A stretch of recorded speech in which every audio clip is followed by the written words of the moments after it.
Hello friends, कैसे हो आप सब। आई होप आप सब बहुत अच्छे होंगे। Welcome to NCERT solution. आज हम क्लास 10th मैथ्स का चैप्टर नंबर 1 जो है रियल नंबर्स उसे फर्दर प्रोसीड करने वाले हैं। इस लेक्चर में हम एक्सरसाइज 1.4 के सारे क्वेश्चंस कवर करने वाले हैं। चलो आइए स्टार्ट करते हैं।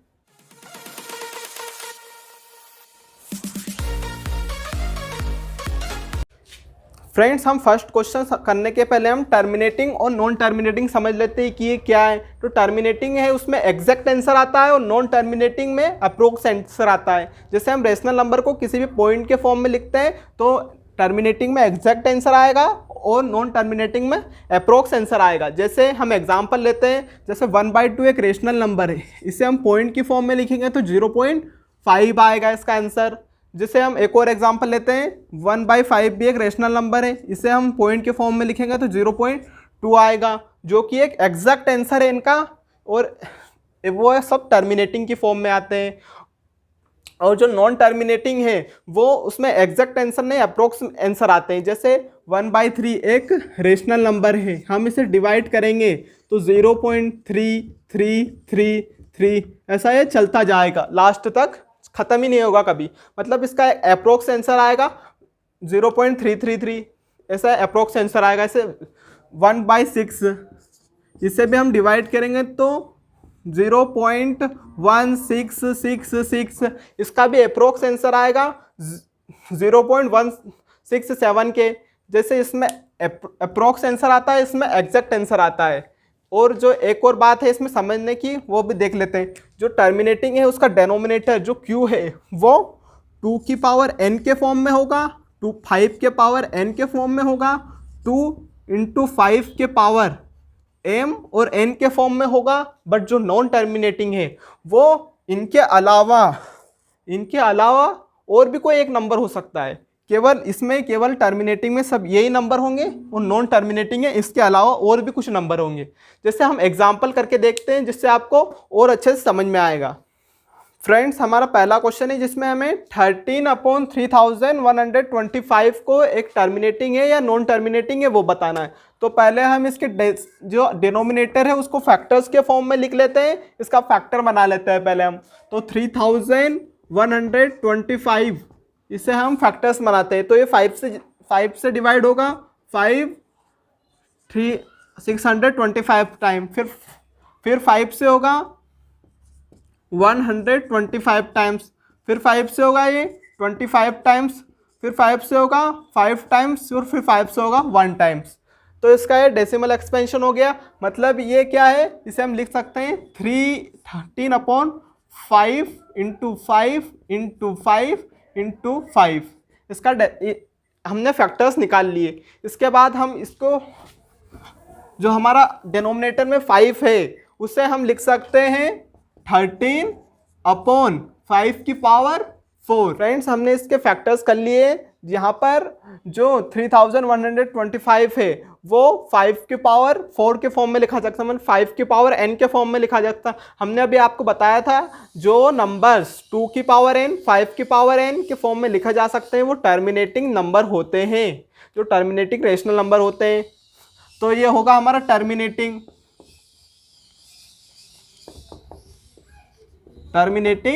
होगा ये। हम सेकंड क्वेश्चन देख लेते हैं। हमारा 17/8, ये 8 का फैक्टर हमारे डायरेक्ट बताए 2 × 2 × 2 की पावर 3, 17/2 की पावर 3। ये सेकंड है क्वेश्चन है, ये 2 की पावर n के फॉर्म में लिखा जा सकता है। मतलब हमें 2 की पावर n या 5 की पावर n के फॉर्म में लिखना होता है। तो ये भी एक टर्मिनेटिंग नंबर होगा जिसका आंसर सेम इसके जैसा होगा। हम थर्ड क्वेश्चन देख लेते हैं। जो 64/455 है, इसको हम कर लेते हैं। तो हम इसके फैक्टर्स निकाल लेते हैं पहले।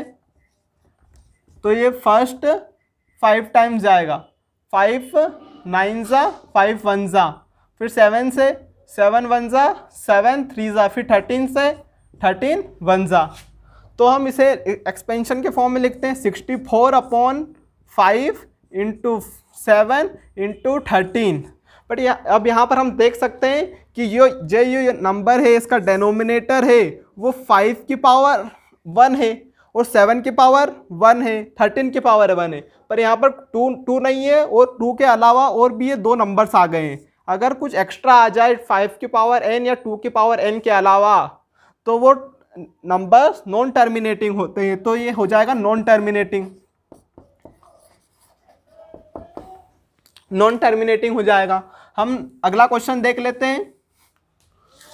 अगला क्वेश्चन है हमारा 5/1600, तो इसका हम 1600 का फैक्टर्स निकाल लेते हैं जल्दी से। तो 1600 के फैक्टर्स आएंगे हमारे 2 800, 2 से 400, फिर 2 से 200, फिर 2 से 100, फिर 2 से 50, फिर 2 से 25, फिर 5 से 5, फिर 5 से 1 टाइम्स। इसके फैक्टर्स आ गए तो हम इसे लिखते हैं 15/1 2 3 4 5 6, 2 की पावर 6 और 5 की पावर 2 के फॉर्म में लिखे जा सकते हैं। ये नंबर है, ये 2 की पावर n, इसे 6 को हम n देखते हैं और 5 को हम m देखते हैं 2। ये भी एक टर्मिनेटिंग एक्सपेंशन होगा, ये 2 की पावर n और 5 की पावर m के फॉर्म में लिखा जा सकता है। अगर इसके अलावा और भी कुछ आ जाता तो हम ऊपर से देखते, जैसे यहाँ पर 3 आ जाता तो हम 15 को फिर लिख सकते हैं, जैसे हम नीचे एक और 3 आ जाता, 3 का मल्टीप्लिकेशन, 15 को हम लिखते हैं 5 × 3 और यहाँ पर कुछ 3 आ जाता तो 3 से 3 कट भी सकता है। वो ऐसे भी क्वेश्चन आ सकते हैं आपको एग्जामिनेशन में कंफ्यूज करने के लिए, तो उस पर भी आप ध्यान दीजिएगा। तो आपका 5th क्वेश्चन है जिसमें 19/343 है, तो इसका भी हम फैक्टर्स हमें डायरेक्ट पता है, तो 29/7 × 7 × 7, 29/7 की पावर 3 ये नंबर है जो 29/343 है। ये 7 की पावर n के फॉर्म में लिखा जा सकता है, 2 की पावर n और 5 की पावर n के फॉर्म में नहीं लिखा जा सकता है, हेंस ये एक नॉन टर्मिनेटिंग नंबर है। आगे के बचे हुए पार्ट्स आपको खुद को करने हैं जो आपको स्क्रीन पर दिख रहे होंगे। फ्रेंड्स, हमारा नेक्स्ट क्वेश्चन है जिसमें हमें बताना है कि जो टर्मिनेटिंग नंबर आए थे हमें पिछले क्वेश्चन में, उसको डेसिमल एक्सपेंशन के फॉर्म में लिखना है। तो किस प्रकार लिखते हैं एक बार देख लेते हैं। तो हमें ये 13/3125 है, तो इसका हमने पहले इसके फैक्टर्स निकाले थे, 5 के फैक्टर्स 5 की पावर 5 की पावर 5 आई थी। तो अब आपको क्या करना है, जैसे 2 की पावर कुछ आएगी या 5 की पावर कुछ आएगी टर्मिनेटिंग एक्सपेंशन में, तो आपको जो 5 की पावर 5 है तो यहाँ पर 2 की पावर कुछ भी नहीं है, तो आपको 2 की पावर को भी 5 बनाना है, 2 की पावर को भी 5 बनाना है। तो हम कैसे बनाएंगे, तो 2 की पावर 5 को ऊपर भी मल्टीप्लाई कर देते हैं, नीचे भी मल्टीप्लाई कर देते हैं, जिससे कि हमारा कैलकुलेशन आसान हो जाएगा। तो हम करते हैं 2 की पावर 5 और ऊपर भी 2 की पावर 5, तो जो हमारा नीचे है वो 2 की पावर 10, 2 × 5 10 की पावर 5 के फॉर्म में आ जाएगा। और जब हम ऊपर सोल्व करेंगे तो हमारा जो आंसर आएगा वो 416 आएगा, 416। तो अब हमको क्या करना है, जो 5 है पावर, तो इसके 5 डिजिट तक डेसिमल लगा देने बस। जैसे 6 1 4 3 डिजिट हुई, 2 डिजिट घट रही है तो 2 0 लगा देंगे, 0.0। यह आपके डेसिमल एक्सपेंशन के फॉर्म में आ गया, जिससे आपको कैलकुलेशन कम करना पड़ा और फास्ट कैलकुलेशन हो गया। फ्रेंड्स, तो हमारा नेक्स्ट क्वेश्चन है 17/8। इसे भी हम नीचे 17/2 की पावर 3 लिख सकते हैं। यहाँ पर 5 की पावर मिसिंग है कुछ, यहाँ पर 2 की पावर 3 है पर 5 की पावर 3 नहीं है, तो हम 5 की पावर 3 बनानी होगी। तो 5 की पावर 3 से ऊपर भी मल्टीप्लाई करते हैं, नीचे भी मल्टीप्लाई करते हैं 5 की पावर 3/5 की पावर 3, तो हम इसे नीचे लिख देंगे 10 की पावर 3। जब हम इसे ऊपर वाले को सोल्व करेंगे तो आंसर आएगा 21/25। फिर हम जो हमारे 3 पावर है तो 3 डिजिट तक हम पॉइंट लगा देंगे, 1 2 3, 2.125 आंसर हो गया। तो अब इससे आपको कैलकुलेशन कम करनी पड़ेगी, आपको केवल जो भी पावर कम है उसे आपको ऊपर और नीचे मल्टीप्लाई करना होगा।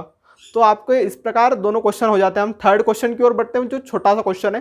फ्रेंड्स हमारा थर्ड क्वेश्चन है जिसमें हमें terminating, non terminating, repeating, non repeating बताना है। तो देखते हैं। तो हमारा पहला क्वेश्चन है 43.123456789 9 तक है। तो यहाँ पर हमें एक एग्जैक्ट आंसर दिख रहा है, मतलब ये जो पॉइंट के बाद जितनी भी संख्या है ये एग्जैक्ट है। इसको हम पॉइंट हटाएंगे तो 9 0 लग जाएंगे नीचे, मतलब 10 की पावर 9 आ जाएगी। तो मतलब ये 2 की पावर n 5 की पावर n के फॉर्म में लिखा जा सकता है। मीन्स ये टर्मिनेटिंग है, टर्मिनेटिंग है। फ्रेंड्स हमारा सेकंड क्वेश्चन में देख लेते हैं हम, जिसमें 0.120 1200 12000 और आगे से चलते जा रहा है। यहाँ पर कुछ नंबर रिपीट नहीं हो रहे, यहाँ पर एक एक जीरो बढ़ रहा है। तो ये आगे बढ़ता ही जाएगा, बढ़ता ही जाएगा। 5 0 हो जाएंगे, 10 0 हो जाएगा, 100 0 तक भी हो सकते हैं। तो यहाँ पर, और यहाँ पर कुछ रिपीटेशन भी नहीं है और ये एग्जैक्ट आंसर भी नहीं है, इनफाइनाइट पर खत्म हो रहा है। मतलब इसलिए ये नॉन टर्मिनेटिंग है और नॉन रिपीटिंग है। ये थर्ड क्वेश्चन देख लेते हैं, जिसमें हमें जो पहला क्वेश्चन है वही है, जिसके केवल ऊपर बार लगा दिए है। बार मतलब, बार का मतलब ये होता है कि इसके अलावा 9 के आगे फिर से 1 2 3 4 5 6 ऐसी गिनती चालू हो जाएगी, फिर उसके आगे फिर से चालू हो जाएगी, उसके आगे फिर से चालू हो जाएगी। मतलब यहाँ पर हम देख सकते हैं कि ये इतनी डिजिट है, ये इसमें रिपीट होंगी। तो ये एक नॉन टर्मिनेटिंग नंबर है, जो कि एग्जैक्ट आंसर नहीं है, इनफाइनाइट पर जाएगा, पर ये एक रिपीटेशन हो रहा है, यहाँ पर रिपीट हो रहे हैं, इसलिए रिपीटिंग है। Non terminating but repeating.